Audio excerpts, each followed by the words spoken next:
more. And every time you showed up, they handed whatever their version of the folder was and kept on strolling, meaning walking. See, nobody ever asked you if you were tired. They just assumed you were not. And so did you. But hold up. You know everybody else's coffee order. You know everyone's birthday. Everybody else's crazies. But when you go to ask yourself what you want right now, suddenly you're on buffer mode. That is where the identity starts to disappear. It's not dramatic. It doesn't happen at once. It just happens one assignment at a time. So let's talk about those high-performing ghosts. You remember that, right? You know who this is. You might be this. I'm going to show you a moment when I knew I was her.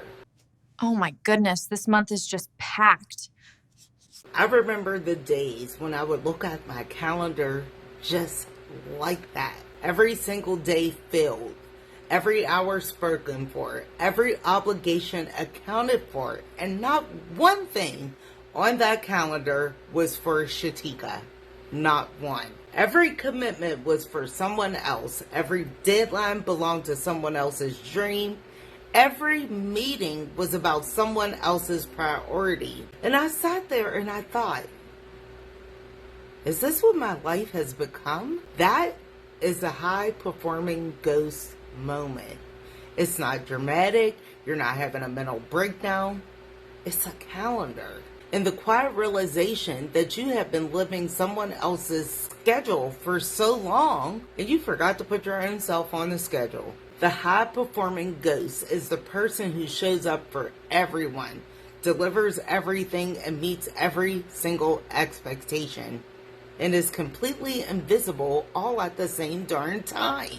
Not invisible to others, invisible to themselves. You stopped knowing what you liked because you were always doing what was needed. You stopped knowing what you wanted because you were always managing what everyone else needed. You stopped knowing who you were outside of what you produce. And the terrifying thing about the high-performing ghosts is that from the outside, they look completely fine. Successful, capable, have it going on all together. While on the inside, they are asking a question that they can't say out loud. Is this all there is? If you have ever asked that question, even quietly, even just to yourself, this video is for you. Let me tell you what reliability actually costs you. It's not the energy, not the time, the identity. Tell me why everybody got a piece of you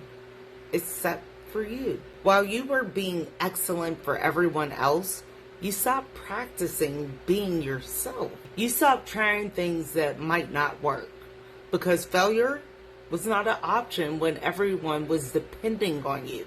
You stopped saying what you actually thought because keeping the peace was more important than telling the truth. You stopped investing in things that were just for you because that felt selfish. Selfish?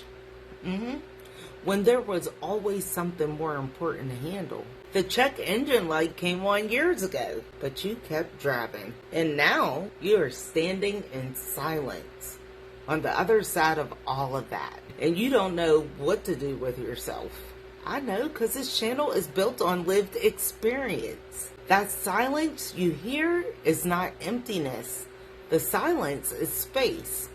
The first space you've had in a very long time to figure out who you actually are. You know what it feels like to wear a uniform for so long that you forget your own clothes, what they look like? That is what overfunctioning does to your identity. You wore the reliable one uniform for so long that you forgot you had your own wardrobe. And it has been hanging there this whole time, waiting. Look, here's what no one is going to tell you about stopping, but I will. When you stop over, there is a void. And the void that you feel in that moment is and it's not because something's wrong with you, not at all. Because you have never just been yourself without a role to perform. Yeah, I'm trying to make it make sense. You don't know what you like for breakfast when nobody needs you to make theirs first. You don't know what you want to do on a Sunday when nobody has a crisis to manage. You don't know what brings you joy when joy was never on your priority list. Joy was not on the list. The list had 12 other things on it, and joy was not one of them. It's not a character flaw. That's just what happens when you spend years building yourself around other people's needs instead of your own. And somewhere along the way, guess what? People stopped asking. They just started assuming. Give it to them. They'll figure it out. They always do. What in the what is that? And it's fixable. But it starts with one honest question. Not, what do I need to do next? Not, how do I be more productive? Who am I when nobody needs anything from me? That is the question. Sit with it. Because the answer to that question is the beginning of everything. True story. If this video feels a little too accurate, that's probably because you've spent years being the strong one for everybody else.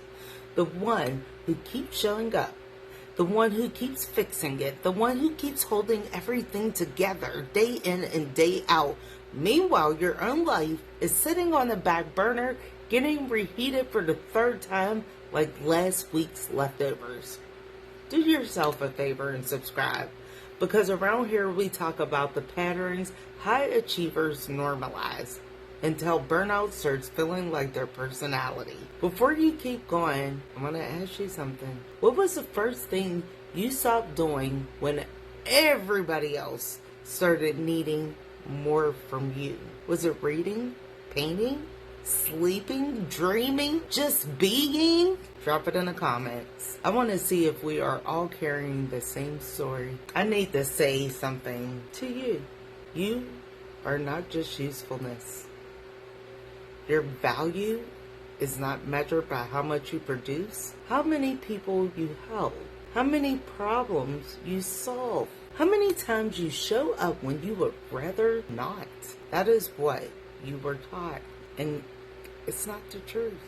The truth is, you existed before this role. You had a personality before you became reliable. You had interests before you became essential. You had a voice before you learned to manage the room. He, she, they are still there. They're not lost. They're just waiting for you to stop being so busy that you never look for them. I left 23 years of functioning for someone else's dream to find out who I was on the other side. And guess what I found? Me. Someone who grows things, makes things, builds things, talks about real things. Not the version that kept everything running. The version that finally started living. You have a version like that too. It's time to find them.